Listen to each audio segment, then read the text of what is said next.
Do you want to know what the fallen are, little one? In a sense, they are angels, but not the angels your mom imagines she prays to.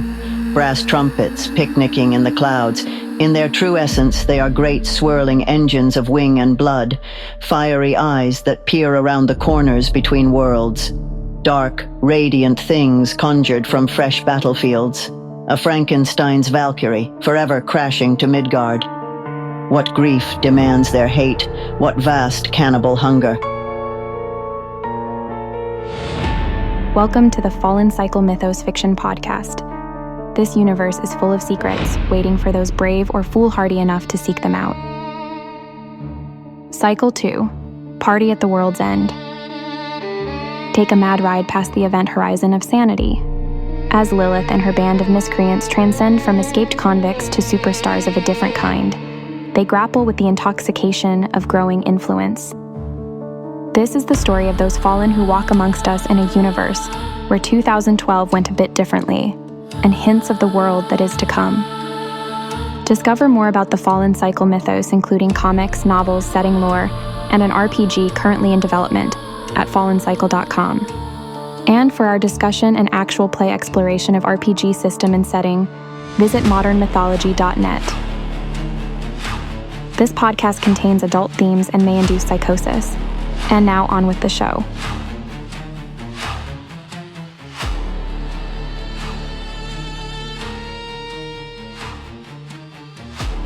Season 5, Chapter 9, Invisible Masters, 2012.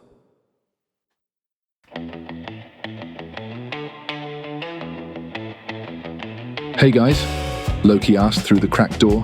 Did someone order room service? Yes, Jesus said from within the room. Send them in. A young bellhop entered with an absurd spread of food and champagne on a cart, and then froze in place at the scene inside. What kind of savages was he dealing with? A flat-screen TV lay on its side against the wall for no apparent reason, playing a nature show. The sofa and love seat similarly upturned. Banging and moaning echoed from the bathroom. But there was sign of no one except a blissfully snoring Cody, now relocated to the floor. Hello? Dionysus peeked out from under the overturned sofa, like a turtle exploring outside its shell. The sound of Ariadne's giggling followed him. Are you sick? The bellhop asked. Oh no, I haven't been in a mental asylum in months. Clean bill of health. Here, let me get your tip. Dionysus started to emerge from his cave. Ariadne looked on from behind. They were both naked. No need, the bellhop said, backpedaling. He slammed the door behind him. All of them descended into hysterical laughter.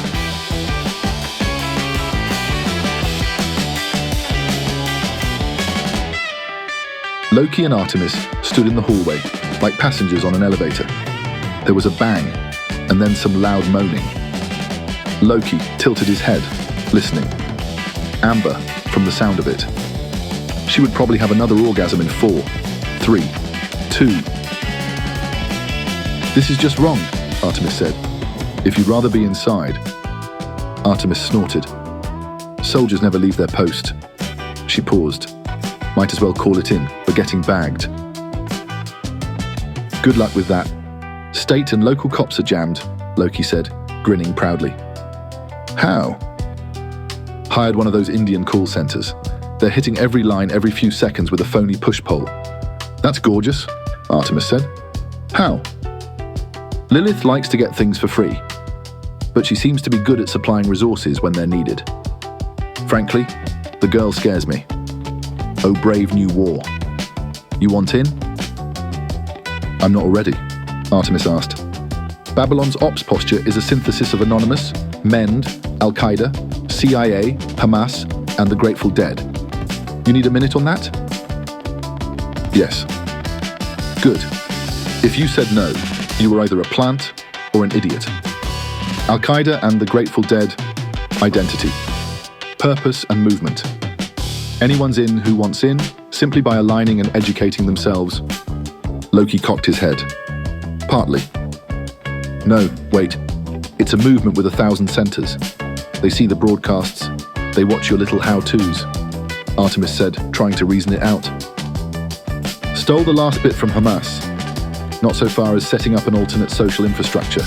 It's more like, it becomes a self-fulfilling prophecy, she said. The illusion of a movement becomes a movement. Got it in one. And anyone can join, essentially build their own self. They become the center of their own local franchise. Franchise. I like that, Loki said. You really know how to use that fancy crossbow you got there? Yeah? Always had a thing for bows. Been training ops my whole life, really. Military? Fuck no. I'm an artist. Dance, archery, martial arts, acrobatics and circus arts. Half Filipino, half Russian, in a rich white neighborhood after my father fell out of favor with some of his former business partners. Babysitters were probably Spetsnaz. So I had opportunity for extracurricular activities, I guess. Can you get more of those toys? Yeah, but they're not toys. He cleared his throat. This is the most I've talked in weeks. Yeah, Artemis said, thinking. D2 to D4. Loki grinned despite himself and felt a little thrill when it was returned. Better watch it, he thought, or some uptight gay men might try to revoke his member's card. Dionysus and Ariadne staggered into one of the bedrooms. They had torn window curtains wrapped around their shoulders, like capes. After running circles around the room several times, they fell into the bed and each other's arms. Ariadne stared up at the ceiling. Are you guys in some kind of cult? Fuck, I mean, I probably should have asked that before whatever happened in the bathroom, but... Dionysus smiled as he studied her face. There was something deeply familiar, but he couldn't find it in any particular feature. Not exactly, no. Cults, plural. What? She exclaimed. Never mind that, I was kidding. No, you weren't. I don't care if you're in a cult, if it's all like this, and not sewing together bodies, or cooking meth in the desert. More like rambling about Nietzsche in the bayou, he said. Whatever it is, it's great we met. I mean, all of us met. I got into theatre because of the energy, you know? How it is on stage, but it works off the audience, back and forth like breathing, she said. Sure, only performers get what you mean though, he said. You did theatre? A little. Local troops. Managed to get the lead in Orfeo. She paused, smiling back at him with those big eyes. Then she frowned. This is weird. What is? Tonight. Life. Everything. She nuzzled closer, before speaking again. You know Lilith thinks that we're all forgetful demigods? What? You don't think that you're actually... Well, like, I'm Ariadne now? I think Ariadne is a beautiful name, just like you... Don't even, Cheese Master, she said. I like Ariadne too, but don't be silly. How did you meet these people? And what happened to me earlier? God, it's a long one, he said reflexively. Ho ho, she said, laughing. But he didn't seem to get the joke. She put her hands about 5 inches apart. All right, the this-sized version then. The truth is, I don't know how to explain. I'll try. I long had questions no one seemed to share. Identity, meaning, existential shit, you know. Around 2002, Jesus and I heard about someone, a teacher who was part of a secret society. That mother hive brain thing I've heard you talk about? She asked. That came later, he said. I guess a lot can happen in 10 years. Yeah, all this started even earlier for me, like childhood. Strange experiences in the woods, an imaginary friend who turned out to be real, recurring dreams. I'll tell you more about that someday, he said. But not today, she said. No, not today. He shifted and thought for a moment. I felt I had to find someone that could help me figure it out. We got wind of him, Gabriel De Leon. How is also a long story and it couldn't matter less. But let's see, how to begin?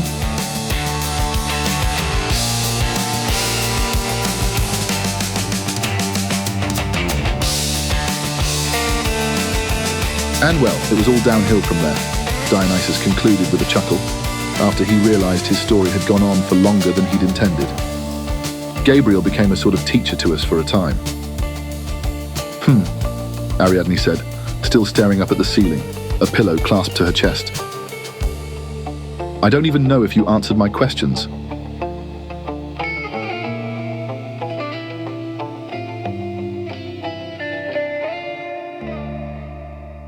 What seemed like, and very may well have been, hours later, Mary kissed Jesus' forehead softly and slipped out of bed.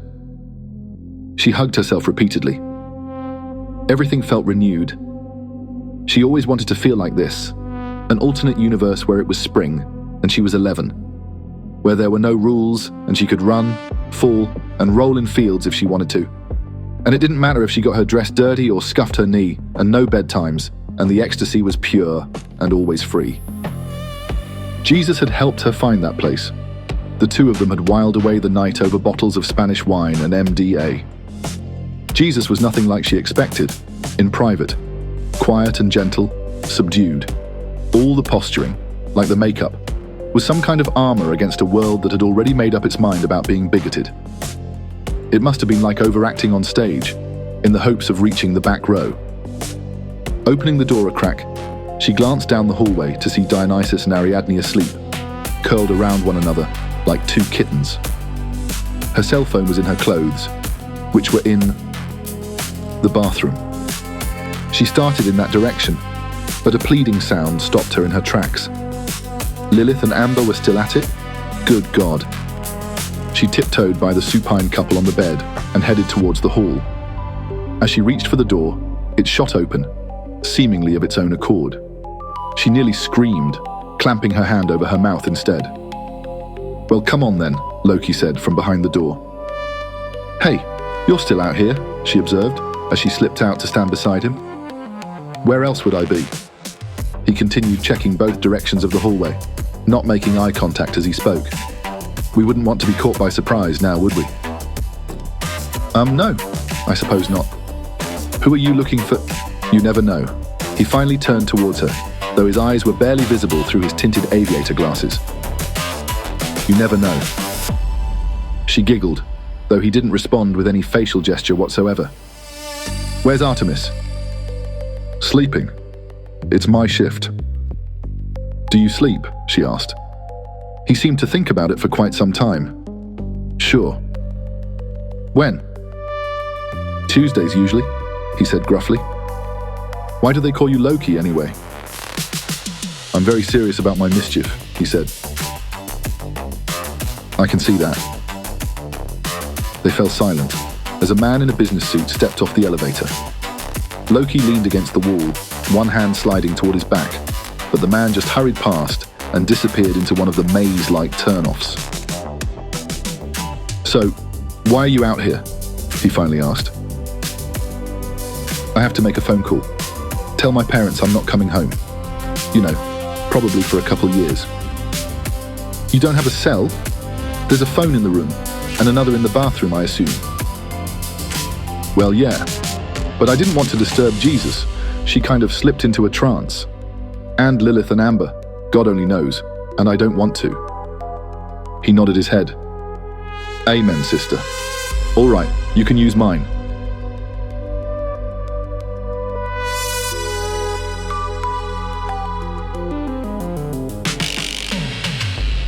We need to go. Dionysus opened an eye to see Loki staring down at him through aviator shades. An unlit cigarette dangled from his mouth. We need to go, he repeated, nudging him with his boot. Huh? Dionysus managed to ask. Ariadne flailed. Tell them to call back. I'm sleeping. This is really happening. Wake up, Loki said.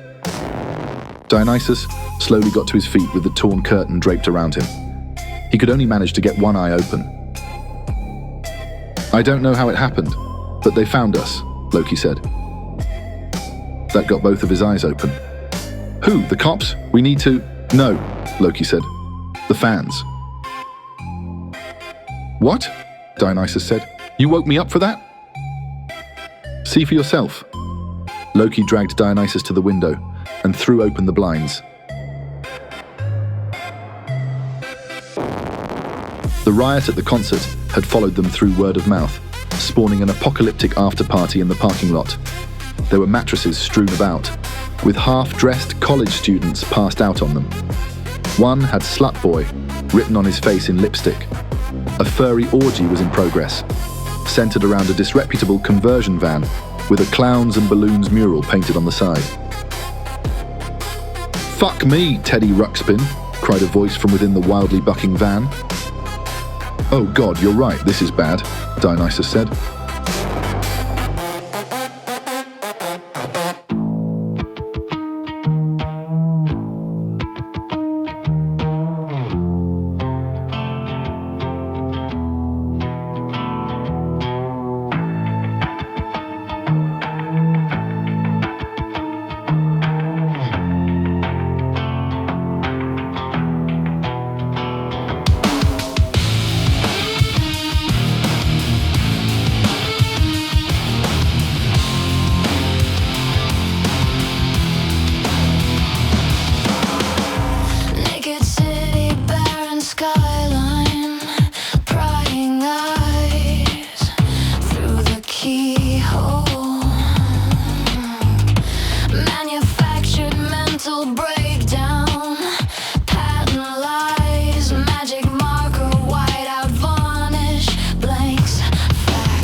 Journal of Gabriel De Leon, December 2011.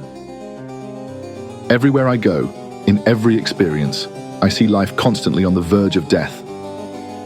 The intensity of it almost overflowing, overwhelming me precisely because everything is, from the moment of its creation, so close to its own annihilation. Life exists to the extent that it stands in stubborn and harsh contrast to its own non-existence.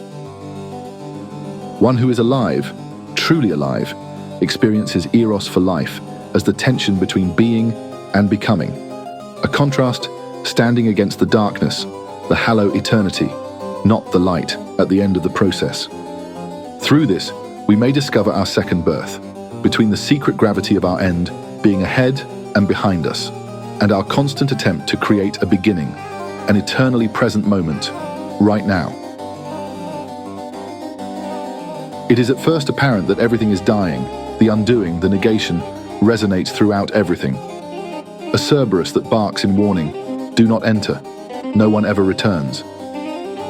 Yet, in passing through the gates he guards, one is immediately overwhelmed by how alive everything is, challenging that pessimistic cry that had set a pall upon the world, all living beings screaming together, defiantly against the coming of the dawn.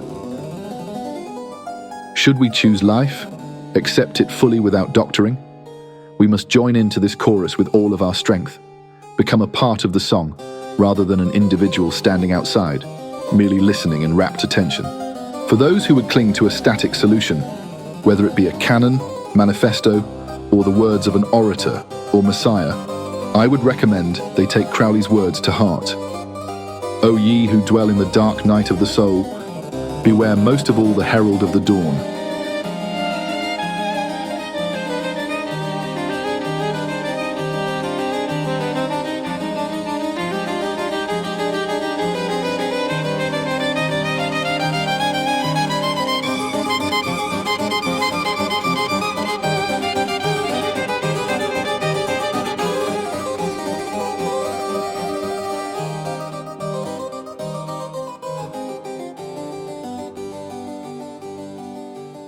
My first waking impression this morning was a hazy glance through frostbitten glass at an overturned trash can, the sound of a dog rummaging through the garbage, the gentle pattering of sleet on the roof. Doppler shift as a car turns on slick asphalt. Sentence fragments, thoughts bisected in a 3x3 set of window panes on the far wall. If you're really intent on a decent reproduction of the event, lie down and close your eyes. Imagine a chill sensation, a hazy image of a toe with overgrown toenails sticking out of the bed covers, and then a camera pan to the rusty trash can, outside. Not a dramatic opening, but it's all this day has given me. Third day of the 12th moon, 2012. None of these patterns bode well. Oh yes, to be sure, the number of panes in my window has control over what the day has in store. It's still dawn, turquoise twilight, and I'm all tangled up in the sheets. What I really want to know is, where is my coffee? When did 7:30 a.m. become an acceptable wake-up time? And where are all the lithe nymphs I was promised when I joined this God-forsaken, mystical order? They promise eternal love, light, and liberty. Instead, I get an empty apartment full of books and a pet spider monkey. It just goes to show, never believe what you read in books. Get out of bed with a wince, because the hardwood floors are about 4 degrees warmer than ice, and hunt for a pair of socks for what seems like an hour. This is the part of being an invisible master, which gets lost in the translation. Getting up to a freezing apartment and hunting for your socks as you wonder why this morning reminds you of the moon card and, metaphysically speaking, to menstrual blood. Menstruum was once believed to be the receptive agent in the birth process, and therefore of great alchemical import. A beginning to be sure, but for what? My mind jumps around. You have to keep yourself invisible, because otherwise, they'll realize you're still a primate just like them, and the whole game's off. Jesus was wise not to cast himself down from Herod's temple at Satan's request. Pity. But if you want to talk about irony, my mother named me Gabriel. It's a long story why exactly that's ironic in this context, but just trust me, all right? It is. I carefully slide open the drawer of the chest by my bed and review recent letters from potential recruits. Reports from agents in the field, updates from those in other divisions of the Order. I stop on a letter I received from one of these potentials. I read it once, and then again. I find myself absently running my finger up and down the side of the page, relishing the texture. Now I remember, he's the initiate who wound up in that asylum. I fold the letter thoughtfully and pocket it. The others, I replace in the drawer. Twilight has given way to a rosy dawn. The last sliver of the moon, visible through 3 panes of glass, is now all but gone. Soon that rosy dawn will turn golden. And thankfully, the dog has ceased his noisy rummaging. Out the apartment door with my hair still wet, down the block where I wait at the same stop every morning. Each day, I catch the 8:20 a.m. train with the same assortment of people. This morning is no exception. As you may have guessed, I am the type of person who catches every detail, but I rarely speak to strangers unless it is required for an assignment. Subjective investment in a situation mars your capacity for keen observation. There are 3 people in the 8:20 a.m. crew, besides myself. A wrinkly shell of a woman, wrapped in something coarse and thick, wool or burlap. A bubblegum popping brunette who always wears sunglasses, probably going to the liberal arts college at the end of the line. And a boy in his late teens. We smile as we board the train. I've been passing symbols their way for months, though they don't know it. I'm not just a professor of philosophy. I am a member of a lineage which stretches back into ancient history. Exactly which organization isn't important. We make up fronts all the time, just to keep new recruits guessing. It would seem, at first, that a spiritual organization is a real contradiction in terms. Certainly, all the base mammalian proclivities show themselves the moment we collect as a group, and territoriality and hierarchy will wheedle its way into even the most high-aimed society. We aren't so long out of the trees after all. Those loudest in proclaiming their spiritualism are the most suspect, and even the divestment of the material can merely become a form of popularity. So each order must be a veil. That makes none of this play acting any less serious. One does not act a part, one is the part. Don't let your reflection fool you. The Magus is more powerful than any god, and the most powerful amongst the legions of the damned is Maya, Lord of Illusion. It can get downright lonely, this life. As you go through your day, just remember there are masked ones. It may be that yonder beggar is a king. A king may choose his garments as he will. There is no certain test. The order affects the future of the world, not through demographics or tax cuts, but through interaction with people's internal lives. Dreams and symbols conveyed by nature herself. The downside is that you never really know what effect you've had. You are the causeless cause, dead to your aspirations as you learn to walk the hidden path. Our eyes are fixed on a horizon thousands, even tens of thousands, of years hence. As the Hierophant, I'm in charge of the young wayward fallen, who have yet to remember themselves. They begin as outsiders, orphans. Call them freaks if you must, who are wading through generations of recurrence. They keep a little bit of themselves when most souls are scraped clean in the great winnowing of Dumvati. These are something like the cuckoo, who slips into the nest of other birds to lay her own eggs. They hatch undetected in a nest full of outsiders. From an early age, they know they don't belong, but not why. They usually set out young. I can rarely engage directly, but eventually I find them, or they find me. So you can imagine, college professor was a good cover.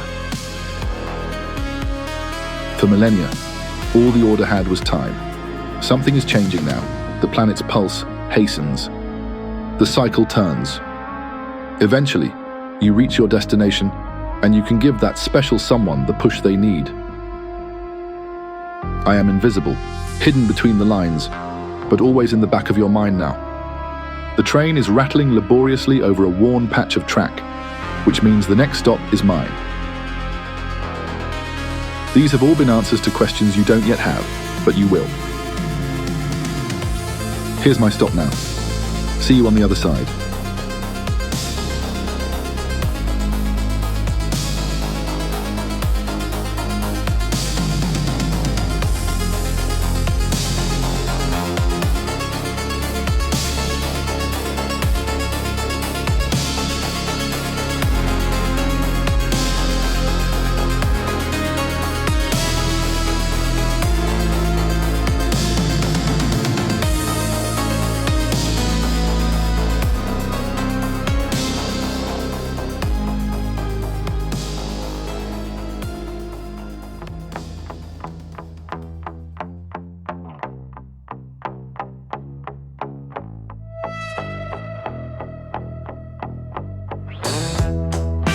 You have been listening to the Fallen Cycle Mythos podcast. Keep subscribed to receive new episodes as they are released at fallencycle.com or on the podcasting service of your choice. Party at the World's End was written by James Curcio. Thanks to J.F. Stackhouse and Nate Samsel for collaborating on early drafts of this story.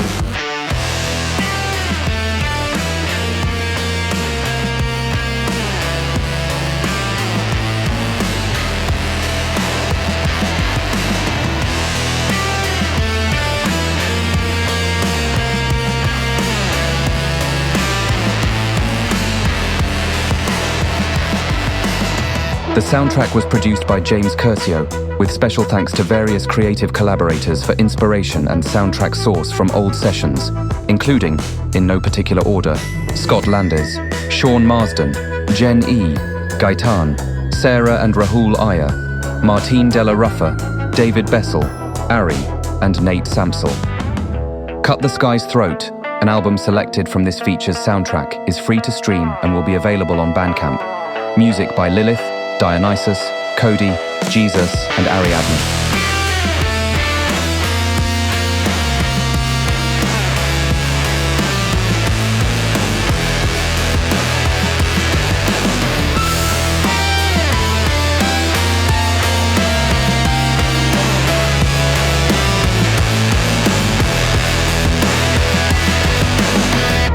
A statement on the use of neural networks is available on our website for those curious about how we do and don't use these technologies.